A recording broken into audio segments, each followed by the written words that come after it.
Good morning. Welcome to the L2T Media webinar. We look forward to providing you with helpful tips and techniques to help you do what you do best, sell more cars. I'm your host, Diane Massey, Marketing Director at L2T Media. I'll keep things moving today during our time together, and that's making sure all your questions are answered at the end. Today's topic is how to use digital marketing to capture the Hispanic auto shopper. Our speaker today is Senior Field Consultant Beth Walter. Beth joined L2T Media several years ago and has a passion for this topic because of her years of experience with Univision as Director of Research and Digital. She was responsible for helping Univision introduce their online platform to larger advertisers trying to reach Hispanics online. Beth also has experience with Yahoo and traditional agencies. Today's agenda, we introduce L2T Media. Beth will discuss the population growth and buying power of Hispanics. She will give you tips and techniques on how to reach this powerful audience, and will end with a question and answer session.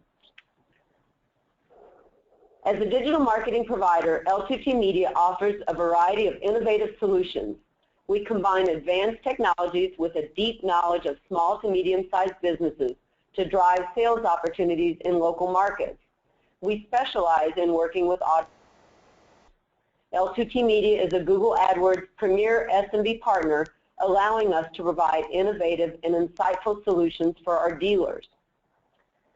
Before we get into our discussion, let's review just a few webinar logistics.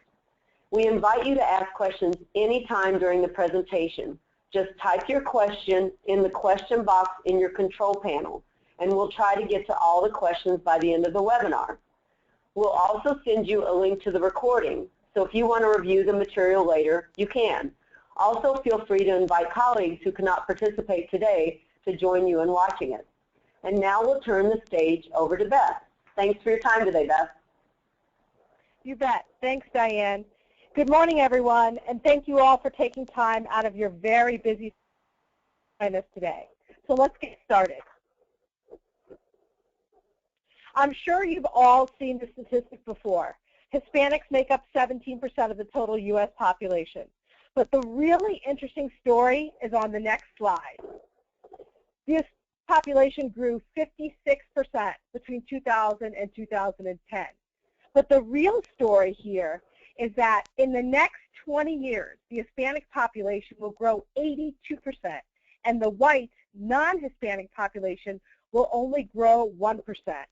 What this means to you is that your customer base for the last 20 years is going to look very different than the customer base that you will have for the next 20 years.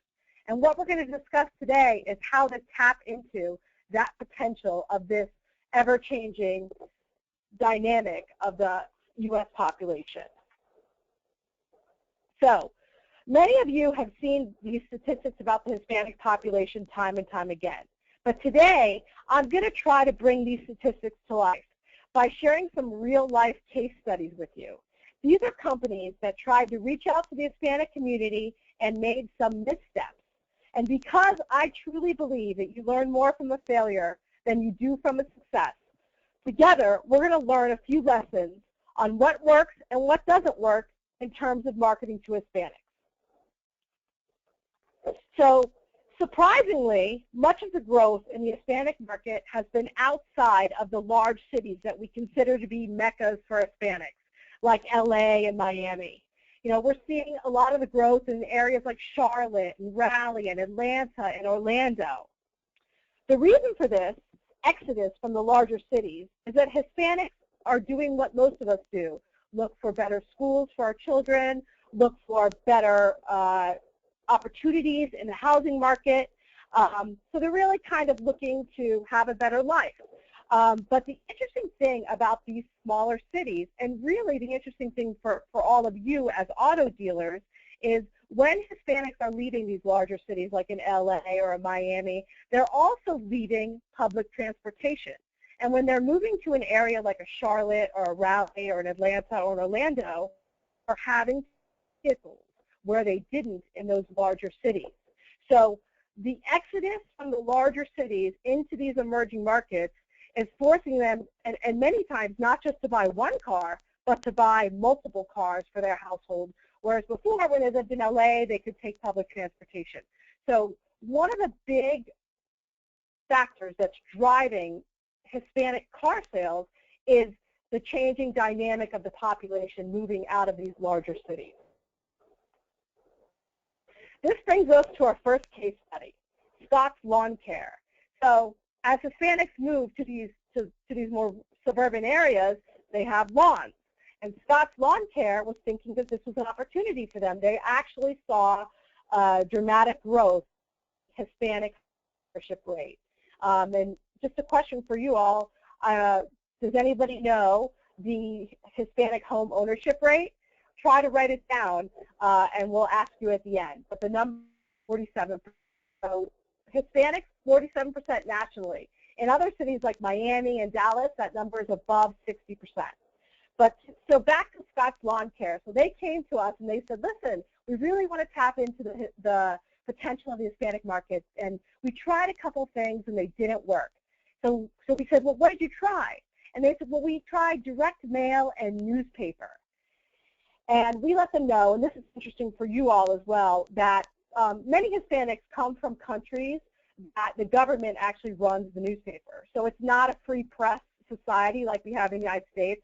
We're talking about countries like Argentina. We're talking about countries like Cuba. We're talking about, many of these countries, the government owns the newspaper. So for many Hispanics, the newspaper is not really a credible source like it is here in the United States. We explained that. Another issue, direct mail. So Hispanics, direct mail doesn't exist in any country other than the United States. So when they come here from another country and they get a piece of direct mail with their name and address on it from somebody that they don't know, they're a little bit suspect. It's not the best way to reach out to us. It's not used to. So direct mail and newspaper, when you're talking about a media mix for Hispanics, is really not the best option. The other issue that we identified, and maybe some of you recognize this guy, he's like a Scottish guy, and he's a spokesman for Scott Lawn Care, but he's really difficult to understand for a Hispanic. So we explained that to them, that they may want to select a spokesman for the Hispanic market that also looks a little bit more Hispanic and was easier to understand. So the real issue here, just the kind of the misstep made, using direct mail and newspaper and going to market, to the Hispanic market with a spokesman that the Hispanics would have a little bit of a hard time relating to. So let's move on. This is really an astonishing statistic. So salsa has replaced America's #1 condiment, has replaced ketchup as America's #1 condiment. The really astonishing thing is this actually happened in 1992. So in 1992, salsa began to outsell ketchup. But even interestingly enough, in 2013, tortilla began to outsell hamburger and hot dog buns, and tortilla chips now outsell potato chips. So this brings us to our next case study, Thomas's English Muffins. Thomas's English Muffins was another company that was looking to capitalize on the growing Hispanic population, and they had tried to distribute their product to some really high-density Hispanic areas and some top Hispanic cities, and they couldn't get any traction. So we did a focus group, and interestingly enough, we found that Hispanics had no real exposure to Thomas's English Muffins in the past. It's a northern type of a food. It's not. It doesn't exist in Latin America or South America. So they really had no familiarity with it. So actually, the interesting thing was they did not realize that they had to cut the muffin and toast it because there are no directions like that on the package either. So we found that the educational side of what they were doing really needed to come to the forefront. Hispanics need to be educated that they needed to cut the muffin, they needed to toast the muffin because it is raw without it being toasted, and they needed education in terms of what to put on the muffin. Because most Hispanics use butter for their bread, but English muffins, you can make a pizza muffin out, and different things that the education really was the takeaway here. And there was also an issue with pricing concerns because Cuban or Puerto Rican bread, you can get a big, huge piece of bread for, 89 cents, and the Thomas's English muffins were about $3.99, $4.99. So when the other issue that had to be addressed was health benefits of, the Puerto Rican bread and Cuban bread containing lard, and the Thomas's English muffins not. So the takeaway here really was that the English muffin people didn't understand how far removed they were from the Hispanics and how much they needed to bridge the education gap in introducing their product. And so just thinking maybe this was also prevalent when Prius introduced themselves to the Hispanic market. There was a little bridge there in terms of the benefits of a Prius. So Prius actually had to kind of take a step back and do some educational commercials for the Hispanic market to explain what a Prius was, how it worked, and what the benefits are. So sometimes it's important to take a step back and start with the basics when reaching out to the Hispanic market. So Garcia and Rodriguez are among the most common surnames. They're number 8 and they're number 9. And the interesting thing about this fact is that the Hispanic population is a full 10 years younger than the non-white Hispanic population. So, for example, than the white Hispanic population, the non-white population. So, white population is the median age of the white population, white non-Hispanic, is 37 years old. And the median age of the Hispanic population is 27 years old. So when you gain a Hispanic customer, there's actually a longer life cycle involved there. So the marketing to a Hispanic customer pays off dramatically. You've got an additional 10 years in there than when you're marketing to the white non-Hispanic population. So we've talked a lot about the population growth and the opportunities there. Let's dig into the automobile market. So Hispanics bought 1 out of every 4 new cars sold in the United States, and that is new cars. That isn't used cars. So one of the things I want you to think about is, if I looked at my sold list over the last year, is 1 in 4 of those names to a Hispanic?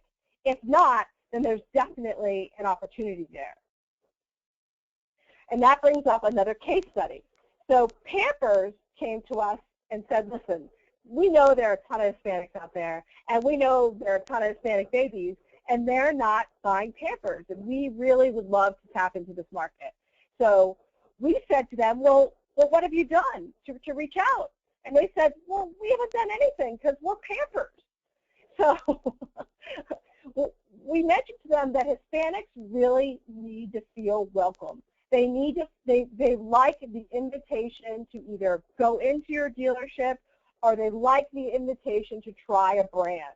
So reaching out is really important because there's that sense of, the Hispanic culture has a sense of formality to it, a sense of meeting people, greeting people, that type of thing. So reaching out to them, and we're going to talk a little bit later in the presentation about how to reach out, but reaching out is really important.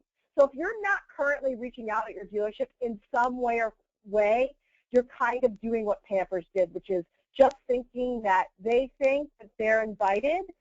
You really need to reach out. They also had a product packaging issue. So if you take a look at this Pampers ad, or this is actually the packaging, you see that the baby does not really look like a Hispanic baby. So we mentioned that they may want to create a packaging, a specific packaging for the Hispanic market, and put that packaging in the high-density Hispanic versus a pack that looks like this, to, as I said, to further welcome Hispanics. So really the takeaway here is effort, reaching out, making Hispanics feel welcome, putting a magazine or 2 in your waiting room in Spanish, just doing a couple of small things, hiring a Spanish salesperson or 2, just a few things can really make a big difference. But you definitely have to reach out. They're not going to just come to your dealership. They're going to go to the dealership that does reach out. Okay, and the reason it's so important to reach out is because the new vehicle sales rate of the Hispanic market 2 times the non-Hispanic market. So essentially, the Hispanics are driving the growth rate of new vehicles. This number was for last year, for 2013. But then, if you look at just Q1 of 2014, that number even exaggerated to 3 times. So in 2013, it was double, and in Q1 of 2014, it was triple. So Hispanics are really driving the growth rate of new vehicle sales. So reaching out is really important. Moving on. So Tide. Here's another example. So Tide, I don't know if you guys know this, but the way Procter & Gamble works is every single division within the company, whether it's Tide or Pampers or Gain, they're all run separately. So Tide came to us and said, listen, we're getting clobbered by Gain. Hispanics are buying Gain, but they're not buying Tide. Why do you think that is? And we said, well, interestingly enough, the Gain people were here about a year ago, and we helped them develop some specific smells for the Hispanic community. Because interesting, the Tide smell is a very clean smell, and it's almost on an evergreen type of a smell. But as you know, there are no evergreens in South America and Latin America. So Hispanics don't associate that evergreen smell with a clean smell. They actually have a different kind of a smell that they associate with being clean.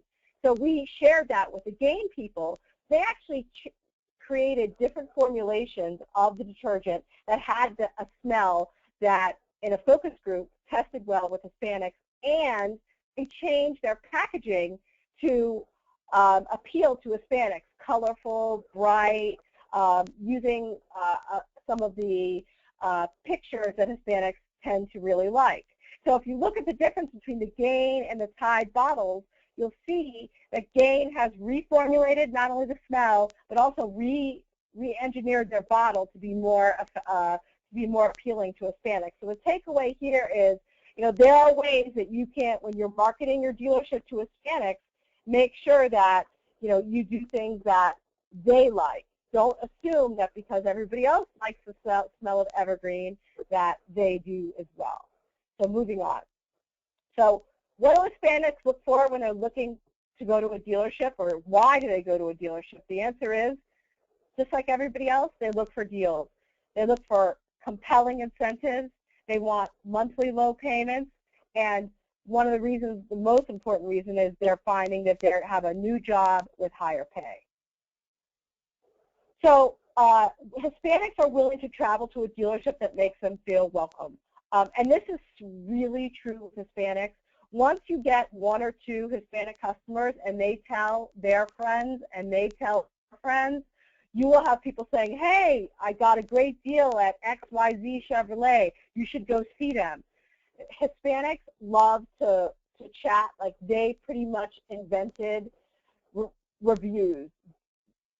Having one customer give you an endorsement is going to have a ripple effect through that entire family. And as many of you know, Hispanics tend to have larger families, and they tend to spend a lot of time with their families. So just reaching out to a couple Hispanic customers and treating them well, you will have a ripple effect going through that coming to your dealership. So just the reaching out is really important, and to go to a dealership that makes them feel welcome. So Hispanics like all makes and models. Don't think Hispanics don't, like my type of a car. They actually like all types of cars. These are the standard. But interestingly enough, new brands are really winning with Hispanics, and Buick, Hyundai, Cadillac, Kia, and many of the Chrysler vehicles as well.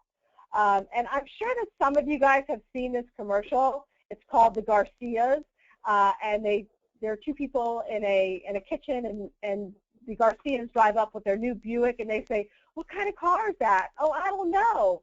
Oh, good for him. No, good.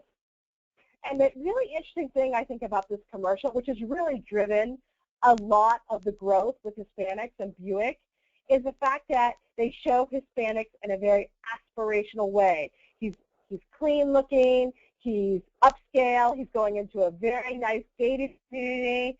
This is the kind of image that Hispanics want to see. This is the way they want you to think of them. And in many cases, this is what really your Hispanic customers look like. So now that we've discussed the population growth and the ability for Hispanics to really move the needle with your car sales, let's talk about creating a blueprint to really reach out effectively. So the first thing to realize is, what does my Hispanic customer look like? What should I expect? So one of the things about Hispanics is they, as I said, they spend a lot of time with their family. They're a very family-oriented culture. So they often go shopping with the entire family. You know, definitely have the mother, the father, the grandparents, and the Hispanic culture. The grandparents actually raise the children many of the times because the parents are there in the Hispanic community. The grandparents actually take care of that. So they're very close. They oftentimes shop together. You will rarely ever see one Hispanic person just enter your dealership. They will definitely come with a father, a cousin, a brother, an aunt, an uncle, and their grandparents. What that means for you, more customers, right? Because like I said, if you treat them well, you have more potential customers sitting right in front of you. Also, future referrals. Power is a big deal with them. So if one can't qualify, another one will certainly can. They're very talkative, and they're looking for a connection. They don't want to be rushed. Shopping for them is not an errand. It's actually an activity. So they certainly appreciate when you ask about them, where are they from. They want you to earn their respect. Definitely reach out to the oldest male in the group, shake his hand, tell him that you're very nice to meet him. Like I said, they're definitely not in a rush. They're not as concerned about price. They're more focused on service and respect. And this is a question that I get a lot of times is language. But I don't have anybody at my store that speaks Spanish. These people definitely live in the United States of America. They are English capable. They can speak English. They prefer to speak Spanish in most cases because that's their primary language, but they do speak English. If you can learn a couple of Spanish words, if you don't have anybody at your dealership who speaks Spanish, learning a couple of Spanish words will go a long way. But they certainly can speak English, so don't worry about that. So setting your dealership up for success. It would be great if you can hire somebody in sales and somebody in finance to speak Spanish. In the years to come, I think that's going to become even more important. Be a dealership that welcomes Hispanics. Be on the lookout, and when you see a large group of people walk in, walk up to them and greet them respectively. Let them know that you're not in a rush and you're there to answer any questions, and most importantly, let them speak. Hispanics love to talk. So you'll learn a lot from them as they start to chat with you. This brings up another case study, BJ's. So BJ's is a competitor like a Costco or a Sam's Club. It's a large, one of those warehouse type stores. So we just can't get any traction in the areas that we have BJ's is 80%, 70%. And so we said, give us a few days. We're going to go to BJ's and have the experience. So we walked into BJ's, and there were these people at the front door that were saying, where's your card? Where's your card? So we really found that is not a welcoming environment for Hispanics. You definitely don't want to walk up to an Hispanic and scream, where's your card? So we suggested that they have greeters at the Hispanic stores. Hi, welcome to BJ's. We're so happy you're here. Is there anything that we can do to help you? That was a big change. They also had, in terms of a media mix, they had tried country and radio. They tried country radio and door hangers. So the only thing worse than direct mail for Hispanics is actually hanging something on their door, because it's bad enough to get their name, address, and phone number and mail something to their house, but to actually have put something on their door is actually even more scary to them. So we explained that door hangers were probably not the best method. And also country radio, they were like, don't Hispanics listen to country radio? And we said, no, they actually listen to Spanish radio in Spanish, like Spanish songs. So they switched over to Spanish radio. We cut out, we changed the actual way that people approached at the, when they entered BJ's. And we actually did a program where we had Spanish celebrities come into BJ's and do some meet and greet. And it was an environment. So the takeaway here on the BJ's story is think about those people. Sometimes salespeople are kind of hanging out in the doorway of your dealership. You know, for a Hispanic, there definitely needs to be a different type of an approach than you would with a non-Hispanic. Moving on. So Hispanics, like I said, they do like to talk, and they do want to discuss every option of every model and every color. They will buy, but it's just going to take a while. Offer them coffee. This is really important in the Hispanic culture. When you're hosting somebody, you always get them coffee. Self-serve coffee is an American thing. If you offer to get them coffee, that will go a long way, because that's a very respectful gesture. You never want to tell a Hispanic, oh yeah, the coffee's over there in the corner. That will definitely be an immediate turnoff. And Hispanics prefer to purchase a vehicle rather than lease. 80% will purchase versus about 7% to lease. And that's basically because leasing just isn't something that really they have in the countries they come from and that they're familiar with. So we've kind of discussed what those customers will look like at your dealership, how to approach them, how to talk with them, not to rush them, to treat them respectfully, and get ready to definitely have a long conversation with them. Now we're going to talk, and this is the final part of the presentation, we're going to chat about how do I reach out? How do I make them feel welcome? So the first thing is Spanish and Spanglish paid search. A lot of times Hispanics will search in Spanglish. So I want un nuevo Ford, right? I want a new Ford. But there are words of Spanish and words of English in that search query, and that's called Spanglish. And what you want to do is show a Spanish ad.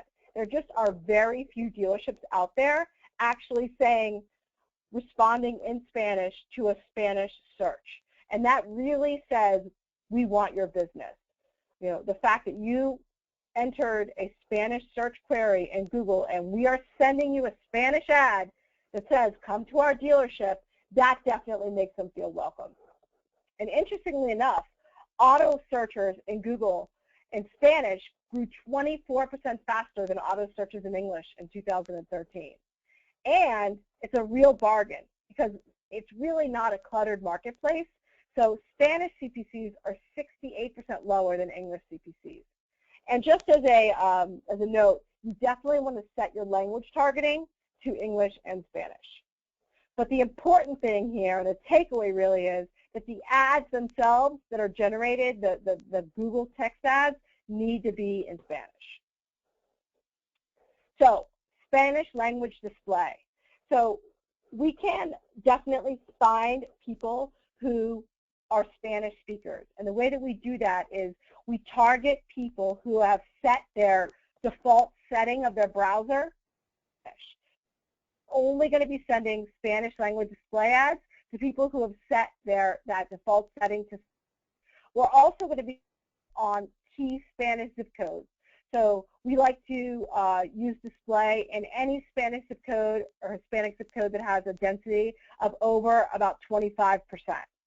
And we're also going to put your Spanish language display ad, which is probably going to be a little bit similar to your English display ad, except you may want to make a Spanish-looking type of an ad on Spanish language website. So the key to Spanish display is that default setting of their browser, the zip code targeting, and the placement on Spanish language website. This is a fantastic way to make Hispanics feel welcome at your dealership. Another way to make them feel welcome is to put something on your website somewhere that says, we speak Spanish. You have a Spanish sales associate. You could put a landing page on your site about that. Somewhere on your site, you definitely want to say that we speak Spanish. And I think that that really makes them feel welcome. So video is important. Hispanics watch 62% more video online than non-Hispanics. This has always been the case. Hispanics are very heavy video users. So, you know, think about YouTube. Think about putting on your YouTube channel a walk around of your top 3 models in Spanish, right? You know, if you have a Spanish sales associate who could do a walk around in Spanish, there really aren't that many videos out there on YouTube in Spanish, and that really set your dealership apart. I know we've all heard a ton about mobile, but the interesting thing about mobile with Hispanics is that they've always used mobile. Many Hispanics in the countries that they came from, they never actually hardwired those neighborhoods. So everything was done via mobile. They actually leapfrogged desktop. Hispanics are 17% more likely to access the internet through mobile than through a computer. It's just part of their culture. Like I said, in many of the countries that they came from, there was never internet access. It was always mobile. And Hispanics use text messaging 10 and non-Hispanics. They download double the amount of pictures to their mobile phone. So if a Hispanic does make an inquiry, you definitely send a picture of himself. And Hispanics stream double the amount of videos each month. So, you know, video and mobile are really important. And finally, you know, find a very local Hispanic festival or fair. All you really need to do is go to Google and, you know, Google Hispanic event in the city that you're in and display a car or have a booth. You know, something as simple as that is a great way to reach out to the Hispanic community and make them feel welcome at your dealership. So that's pretty much it. I'm going to turn it back over to Diane for any questions and answers there may be. Thank you, Beth. That was very, very interesting, and we have a few questions. And just a reminder to everyone, please ask any questions you have in the questions box. A question from Jade that I can answer myself. Jade, yes, we will be sending this video, so you'll have a copy of that so you can share it with your GMs. We also got a question from Ralph. You mentioned about putting Si Hablas Español on your website. He wanted to know if he should put that in his showroom window.